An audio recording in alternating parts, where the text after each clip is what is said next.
4వ తరగతి తెలుగు మొదటి పాఠం గాంధీ మహాత్ముడు. ఈరోజు గాంధీ మహాత్ముడు పాఠం గురించి నేర్చుకుందాం. దానికి ముందుగా ఈ చిత్రాన్ని చూసి అందులో ఏం జరుగుతుందో మాట్లాడమంటున్నారు కదా. చిత్రంలో ఎవరెవరు ఉన్నారు, వారు ఏం చేస్తున్నారు చెప్పమన్నారు. చూడండి, చిత్రంలో ఎవరున్నారు? ఝాన్సీ లక్ష్మీబాయి ఉందన్నమాట. ఆమె కుమారుని కట్టుకొని ఆమె యుద్ధానికి వచ్చింది. అక్కడక్కడ బాంబులు పేలుతున్నాయి. చాలామంది సైనికులు రక్తపాతంలో ఉన్నారు.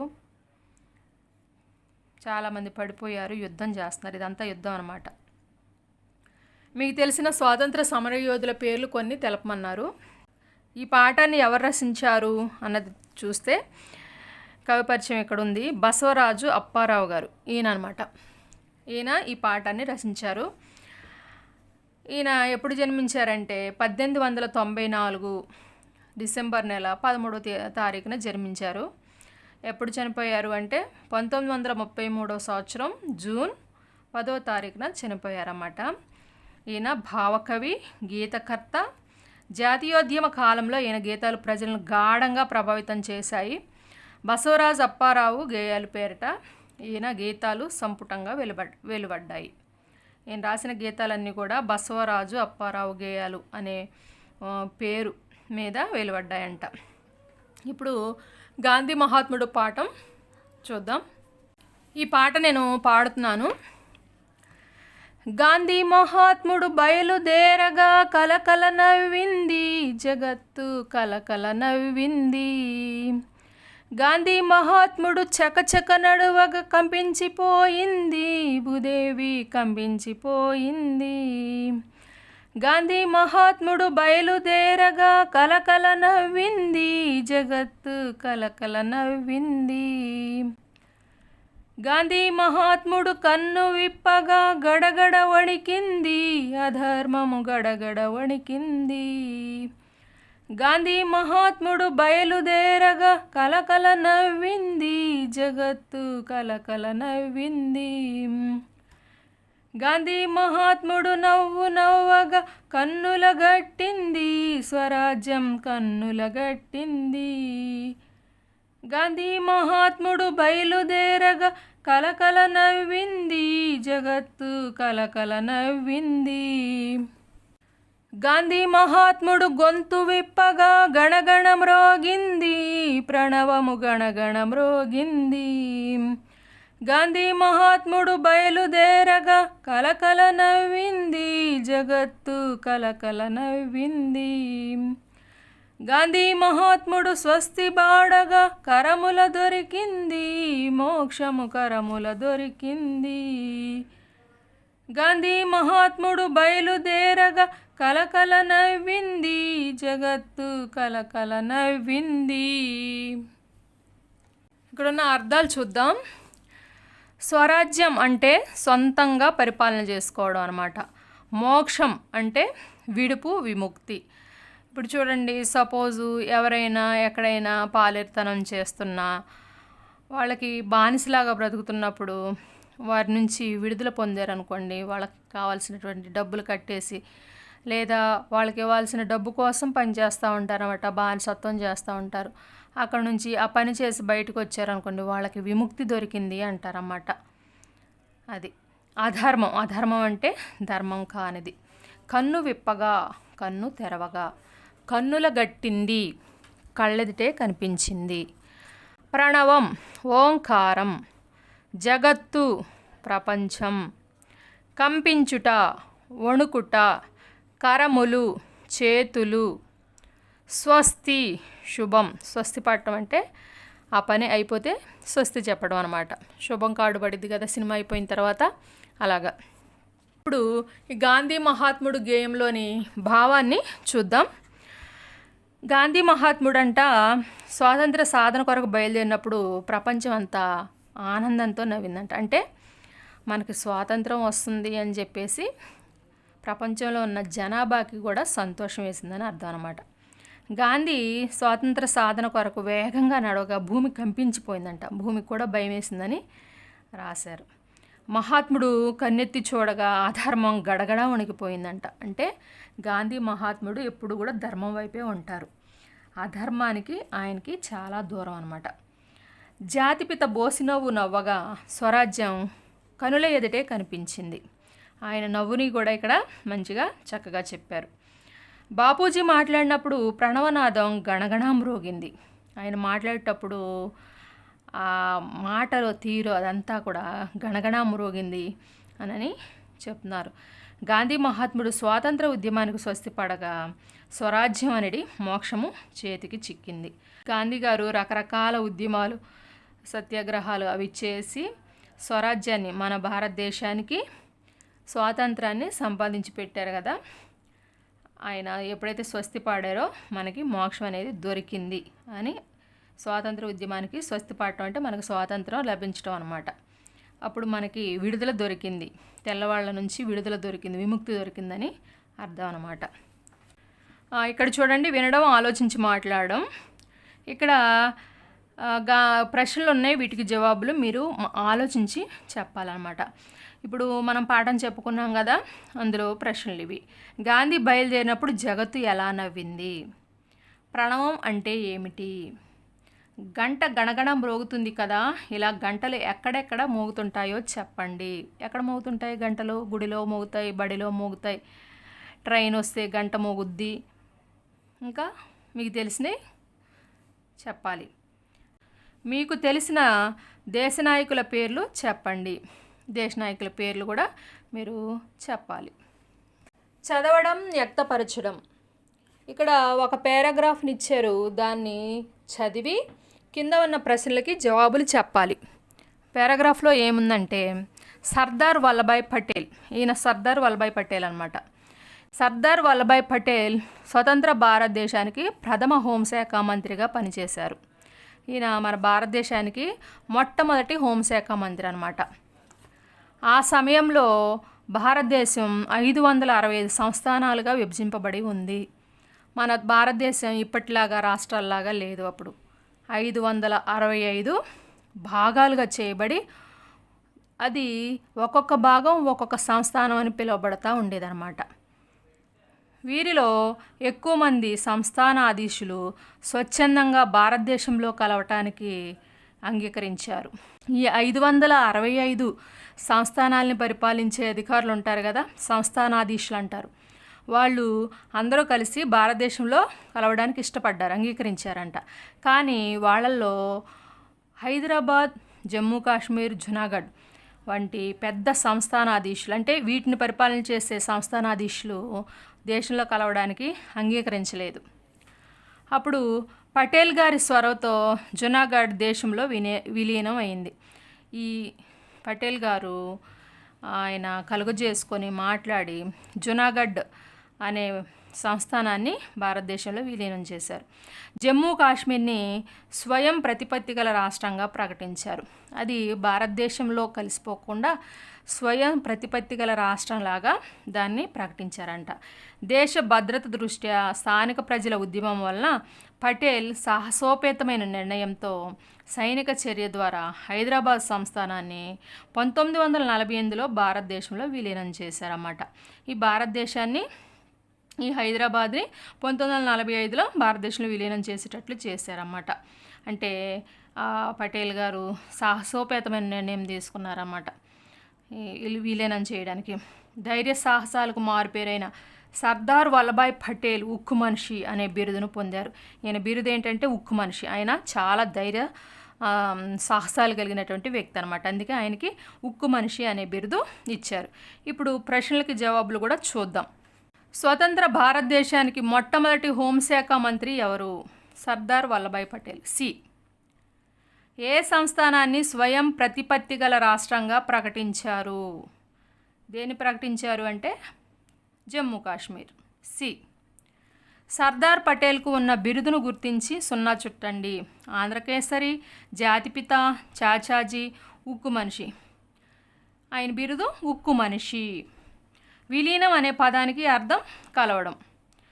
హైదరాబాద్ సంస్థానాన్ని పటేల్ భారతదేశంలో ఎలా విలీనం చేశారు?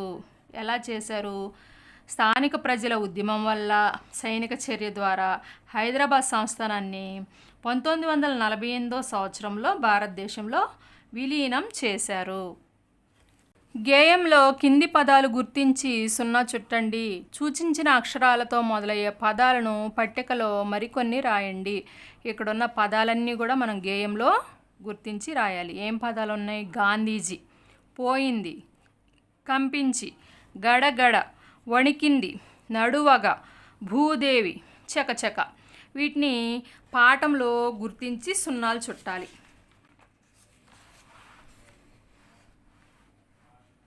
ఇవిగో ఇలాగా గాంధీ మహాత్ముడు, చకచక, నడువుగా, భూదేవి, పోయింది, ఇంకా గడగడ, వణికింది, ఇవన్నీ కూడా అక్కడ ఉన్నాయి. సున్నాలు చుట్టానమాట. ఇక్కడ కూడా సున్నాలు చుట్టడం జరిగింది. తర్వాత పైన ఇచ్చిన అక్షరాలకి మనం పదాలు రాయాలి. గా, పో, కం, చ. గా మీద గాలి ఉంది, ఇక్కడ గానం, గాడిద రాశాను. పో మీద పోరు ఉంది, పోటు, పోతుంది. కం, కందిరీగా, కంకి, కండువా. చ, చలిగాలి, చదరం, చెమట. ఇక్కడ వా, వల ఉంది, వడ, వద. నలక ఉంది, నడత, నడుము. భూ, భూదేవి ఉంది, భూకంపం, భూమి. గజగజ ఉంది, గడగడ, గణగణ. స్వీయ రచన. స్వీయ రచన అంటే ఇది మీరు సొంతంగా రాయాలి. ఇది వర్క్ బుక్లో కూడా వస్తుంది, అక్కడ రాసుకోవచ్చు. మన జెండా చిత్రం గీసి రంగులు వేయండి. జెండా గురించి 4-5 వాక్యాలు రాయండి. ఇక్కడ జెండా బొమ్మ గీయాలి. తర్వాత జెండా గురించి రాయమన్నారు కాబట్టి ఇలా రాశాను. జాతీయ జెండాలో 3 రంగులు ఉంటాయి. అవి కాషాయం, తెలుపు, ఆకుపచ్చ. మధ్యలో అశోక చక్రం ఉంటుంది. కాషాయం రంగు త్యాగానికి గుర్తు, తెలుపు రంగు శాంతానికి గుర్తు, ఆకుపచ్చ రంగు పాడి పంటల గుర్తు. ప్రశంస. గాంధీ మహాత్ముడు స్వాతంత్రం కోసం పోరాడారు కదా, స్వాతంత్రం కోసం పోరాడిన వారిని నువ్వు ఎలా అభినందిస్తావు? ఎవరైనా స్వాతంత్రం కోసం పోరాడిన వాళ్ళు నీకు తెలుసుంటే వాళ్ళని కూడా అభినందించాలి. ఎలా అభినందిస్తావో చెప్పమంటున్నారు. ఇవి భాషాంశాలు, అంటే గ్రామర్కి సంబంధించి. కింది పేరాని చదవండి. ఇక్కడ ఈ పేరా చదువుతున్నాను చూడండి. రవి, మాధురి, గౌతమ్, మీరా, నాగమణి కలిసి శివాలయానికి వెళ్ళారు. దారిలో లత, శ్రీను, ప్రియ, హర్షిత కలిశారు. ఆ గుడి దగ్గర జరుగుతున్న జాతర విశేషాలను రవి, మాధురి, మీరా వీరికి వివరించారు. అందరూ కలిసి అక్కడ ఉన్న హోటల్లో అల్పాహారం తీసుకున్నారు. ఈ పేరాకు సంబంధించి కొన్ని భాషాంశాలు అయితే, అంటే గ్రామర్ అయితే మనం నేర్చుకుందాం. ఇక్కడ పూర్ణ విరామ చిహ్నం, స్వల్ప విరామ చిహ్నం అని 2 గుర్తులు ఇచ్చారు. ఇలా చుక్కలాగా పెట్టుంటే, ఇక్కడ చుక్కను చూసారా వాక్యం అయిన తర్వాత, దాన్ని పూర్ణ విరామ చిహ్నం అంటారు. ఇంగ్లీష్లో ఫుల్ స్టాప్ అంటారు. అలా కాకుండా ఇలా ఉన్న గుర్తుల్ని స్వల్ప విరామ చిహ్నం అంటారు. దాన్నే కామా అని అంటారు. మరి ఫుల్ స్టాప్ ఎప్పుడు వాడతారు, కామాని ఎప్పుడు వాడతారు అంటే, ఎప్పుడైనా ఒక వాక్యం పూర్తిగా కంప్లీట్గా చెప్పేసినప్పుడు దాని చివర ఫుల్ స్టాప్ అనేది పెట్టాలి. పూర్ణ విరామ చిహ్నం అంటారు. స్వల్ప విరామ చిహ్నం అంటే వరుసగా పేర్లు వచ్చినప్పుడు కొంచెం కొంచెం గ్యాప్ తీసుకుంటాం. ఇక్కడ చూడండి, రవి, మాధురి, గౌతమ్, మీరా అని పేర్లు ఉన్నాయి కదా, పేర్లు పక్కన అన్నిటికీ కూడా కామాలు పెట్టాలి. చివర ఏ పేరైతే ఉందో దానికి కామ పెట్టకూడదు అనమాట. అలాగా స్వల్ప విరామ చిహ్నం అనేది వాడతాం. ఇప్పుడు వాక్యాలకి చిహ్నాలు పెడదాం. గీత పాఠశాలకు వెళ్ళింది. ఇక్కడ పని అయిపోయింది. పని అయిపోయినప్పుడు ఏం పెట్టాలి? ఫుల్ స్టాప్ పెట్టాలి, పూర్ణ విరామ చిహ్నం. అమ్మ బజార్లో వంకాయలు, బీరకాయలు, బెండకాయలు కొనింది. ఇక్కడ వరుసగా పేర్లు వచ్చినాయి. వంకాయలు, బీరకాయలు, బెండకాయలు ఉన్నాయి. ఫస్ట్ రెండిటికి కామాలు పెట్టి చివరి దానికి పెట్టకూడదు. తర్వాత వాక్యం కంప్లీట్ అయిపోయిన తర్వాత పూర్ణ విరామ చిహ్నం పెట్టాలి. మన దేశ గొప్పతనాన్ని తెలిపే ఏవైనా పాటలు, గేయాలు, కవితలు సేకరించి రాయండి, ప్రదర్శించండి. ఇది ప్రాజెక్ట్ పని అనమాట. మీరు గ్యాదర్ చేసుకొని ఒక బుక్లో పెట్టుకొని ఉంచుకోండి. ఏంటి? పాటలు, గేయాలు, కవితలు. మన దేశ గొప్పతనానికి సంబంధించినవి. తర్వాత దండి సత్యాగ్రహం, ఉప్పు సత్యాగ్రహం. ఇది ఏంటంటే బ్రిటిష్ కాలంలో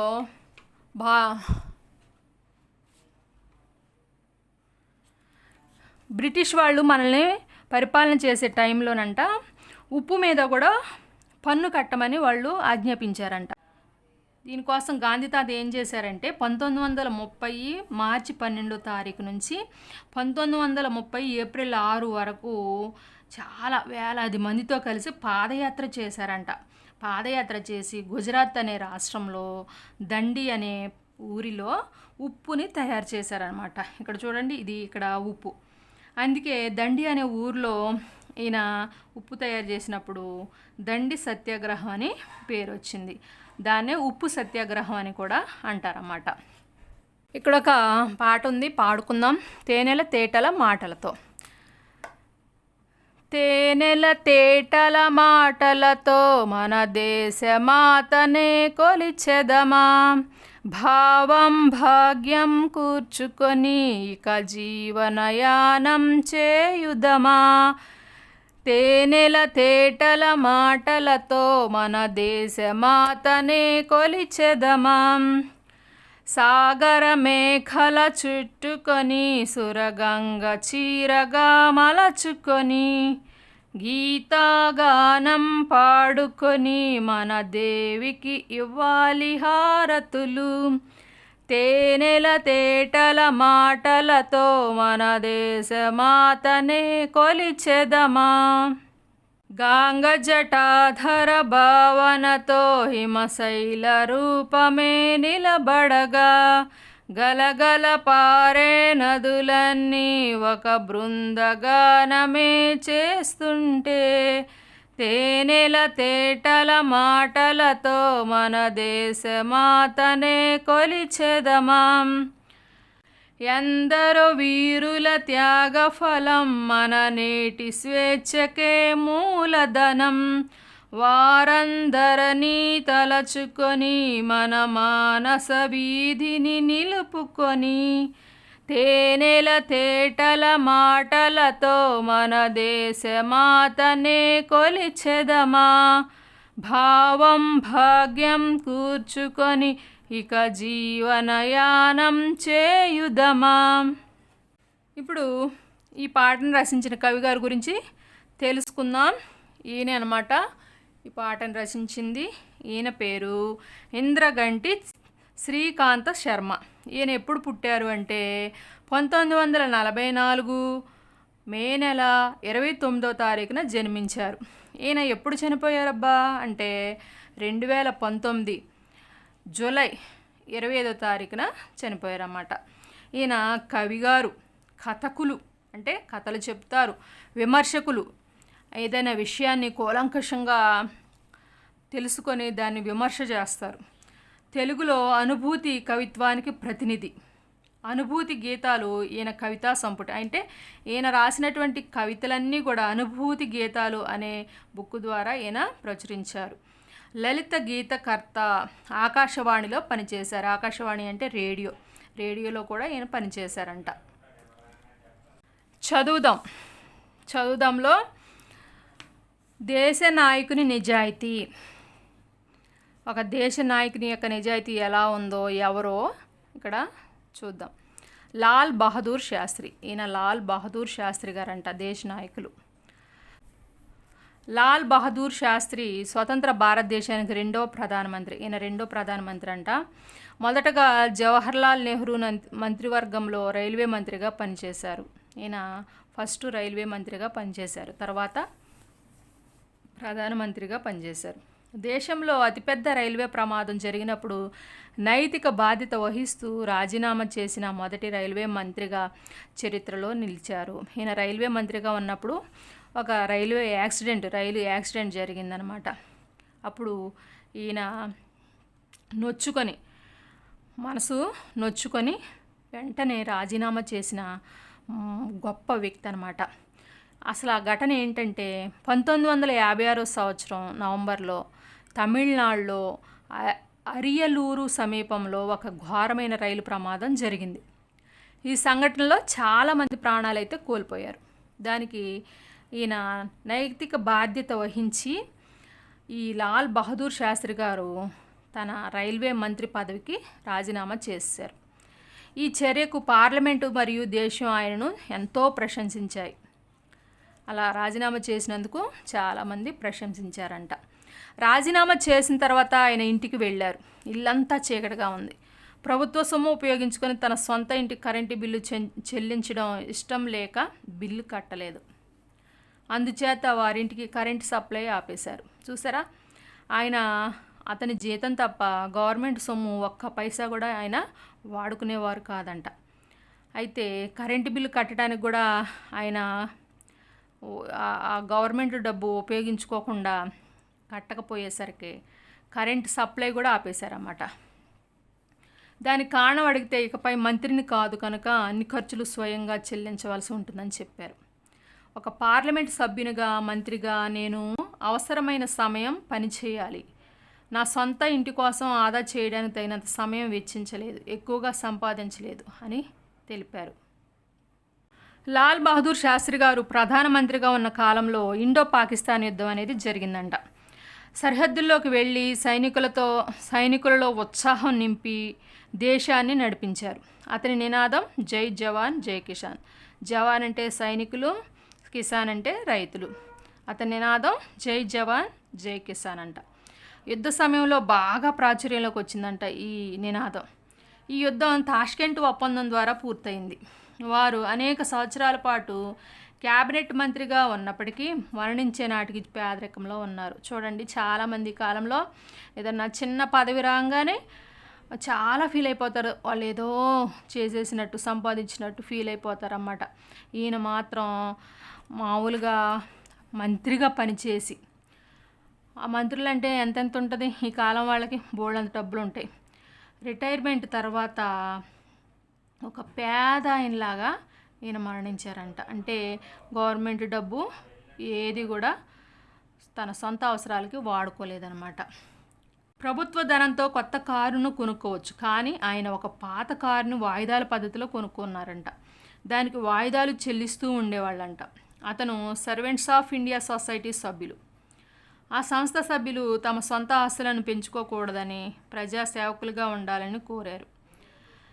మూర్తిభవించిన నీతి నిజాయితీలకు లాల్ బహదూర్ శాస్త్రి గారు నిలువెత్తు ఉదాహరణగా చెప్పవచ్చు. లాల్ బహదూర్ శాస్త్రి గారు చాలా గొప్ప మనిషి అన్నమాట. నేనేమి నేర్చుకున్నాను, ఇప్పుడు వరకు మనం ఏం నేర్చుకున్నామో ఒకసారి ఇక్కడ చూసుకోవాలి. కింద ఇచ్చిన ద్వితాక్షర పదాలలో తప్పుగా ఉన్న పదాన్ని గుర్తించండి. వీటిలో తప్పుగా ఉన్నది ఏంటంటే చిన్న పిల, లాకి లావుతుండాలి లేదు, కాబట్టి ఈ అనేది తప్పు. మిగిలినవన్నీ రైట్గానే ఉన్నాయి. వెన్నెల, పట్టీలు, కనులు.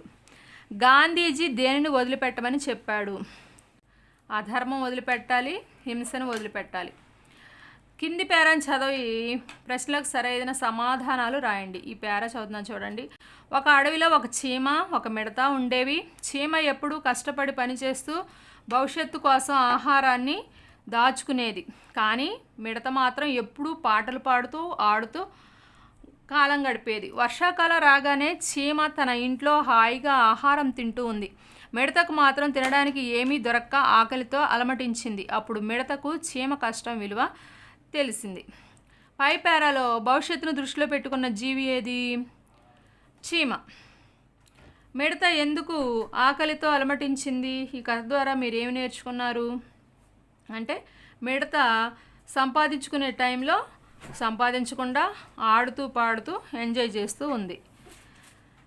నెల నెల ఇటువంటి ధ్వన్యనుకరణ పదాలు పాఠంలో నుండి 2 రాయండి. ధ్వన్యనుకరణ అంటే ద్వా అంటే 2 అనమాట.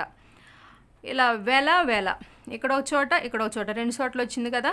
అలాగా ధ్వన్యనుకరణ పదాలు అంటే 2 సార్లు వచ్చినప్పుడు దాన్ని ధ్వన్యనుకరణ పదాలు అంటారు. ఉదాహరణకి గడగడ, చకచక, ఇవి 2 కూడా పాఠంలో ఉన్నాయి. గాంధీజీ గురించి మీకు తెలిసిన 5 వాక్యాలు రాయండి. అందులో అహింస, సత్యం అనే పదాలు ఉపయోగించాలి. ఇది రాయాలన్నమాట.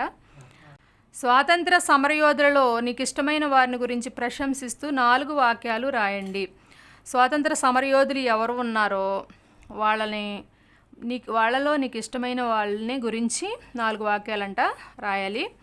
పాఠంలో మహాత్ముడు సత్యం అహింస ద్వారా సాధించిన విషయాలు తెలుసుకున్నారు కదా.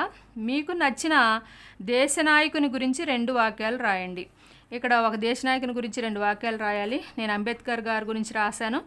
నాకు నచ్చిన దేశ నాయకుడు అంబేద్కర్ గారు. ఆయన భారత రాజ్యాంగాన్ని రచించారని రాశానన్నమాట. మీ ప్రాంతంలో స్వాతంత్రం కోసం పోరాడిన లేదా పాల్గొన్న వ్యక్తులు ఎవరున్నారో తెలుసుకొని వారి గురించి రాయండి. మీ ప్రాంతంలో ఎవరైనా స్వాతంత్రం కోసం పోరాడిన వాళ్ళు ఉంటే తెలుసుకొని ఇక్కడ రాయాలన్నమాట.